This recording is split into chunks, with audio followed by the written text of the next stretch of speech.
কোনে ভাবিছিল যে বিটিআৰ একৰ্ডৰ দফাবিলাক দিল্লী চৰকাৰেও যে নাটচাট কৰিব কোনে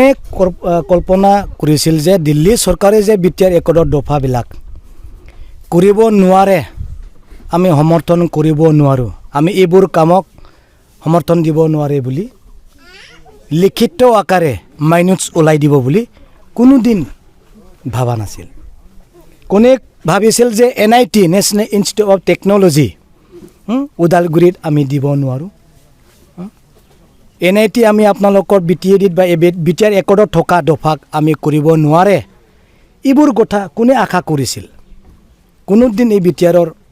ৰাইজবিলাকে এইবোৰ কথা শুনিবলৈ কোনোদিন আশা কৰা নাছিলে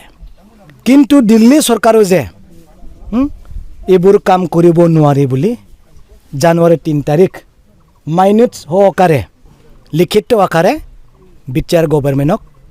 সমজাই দিছে তাৰে না কোনে ভাবিছিল যে চেণ্ট্ৰেল ইউনিভাৰ্চিটি বিটিআৰত নতুনকৈ গঠন কৰা নহ'ব বুলি কৰিব নোৱাৰে বুলি যে কথা পাতিব লিখিত আকাৰে মাইনুটছ এডপ্ট কৰিব কোনোদিন ভাবা নাছিল আমিতো হোৱাটোহে বিচাৰিছিলোঁ কিন্তু হোৱা নাই কৰিব নোৱাৰে আপোনালোকৰ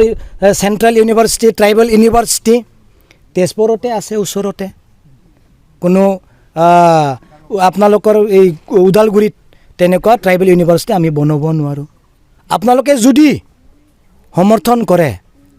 তেজপুৰ ইউনিভাৰ্চিটি আপোনালোকে শিক্ষাগত ল'ব পাৰে বুলি তেখেতসকলে লিখিত আকাৰে বিটিআৰ ৰাইজক জনাইছে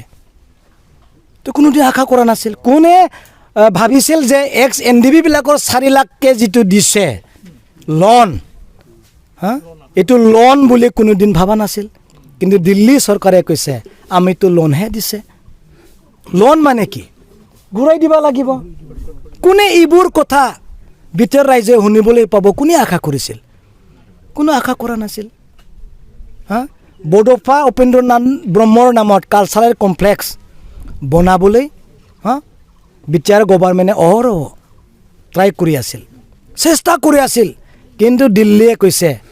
এইবোৰ আমি কৰিব নোৱাৰোঁ কোনো ফিট নাই কোনো ক্ৰাইটেৰিয়াত নাই কোনো নিমিলে এইবোৰ প্ৰপ'জেল আমাৰ তাত কোনোদিন অহা নাই আৰু তেনেকুৱা প্ৰজেক্ট আমাৰ তাত নাই কোনে ভাবিছিল যে বডোফা উপেন্দ্ৰনাথ ব্ৰহ্মৰ কালচাৰেল কমপ্লেক্স যে নহ'ব এতিয়া সোধক এপছু নেতৃত্ব দিছিল হয় এপছু যে দিল্লীত যাই পেলাই এইবোৰ ছাকচেছ কৰিবৰ কাৰণে ইমপ্লিমেণ্টেশ্যন কৰিবৰ কাৰণে কষ্ট কৰিছিল কিন্তু এতিয়া 3 মাহ হৈ গ'ল স্তব্ধ কিয় ৰাইজৰ আগত জনোৱা নাই এইবোৰ চেণ্ট্ৰেল চৰকাৰে কৰিব নোৱাৰে বুলি ঘোষণা কৰিলে লিখিত আকাৰে মাইনুটছ ওলাইছে এইবোৰকতো কোৱা নাই NDBবিলাকক জেলৰ পৰা এই মুকলি আকাৰতো আনিব লাগে বুলি দিল্লী চৰকাৰে কোনোদিন লিখাই নাই এইবোৰ কথা ৰাইজক জনাব লাগিব এইবোৰ কথা ৰাইজক জনাবৰ কাৰণে মই আহিছোঁ কাকচে কলমে যিটো কৈছে মই সেইটোৱে কৈ আছোঁ বাবা দেই কাকচে কলমে যিটো কৈ আছে দিল্লী আৰু ষ্টেটে সেইটোৱে মই কৈ আছোঁ এই কেইদিনমান আগত যোৱা বছৰ অসম গভৰ্ণমেণ্টে লিখিছে যে কোনো 10টা কলেজ আমি প্ৰভিঞ্চিয়েলাইজ কৰিব নোৱাৰোঁ চৰকাৰে কৰিব নোৱাৰোঁ আপোনালোকে নিজেই কৰি লওঁ বুলি বিটিআৰ গভৰ্ণমেণ্টৰ লিখি পঠাইছে মানে বিটিআৰৰ ৰাইজক এনেকুৱা খবৰ দিছে লিখিত আকাৰে কৈছে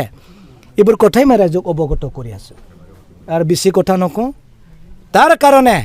প্ৰমোদ বড়োক যিমান দিন এই বিটিআৰত CM হিচাপে ৰাখিব ইমান দিন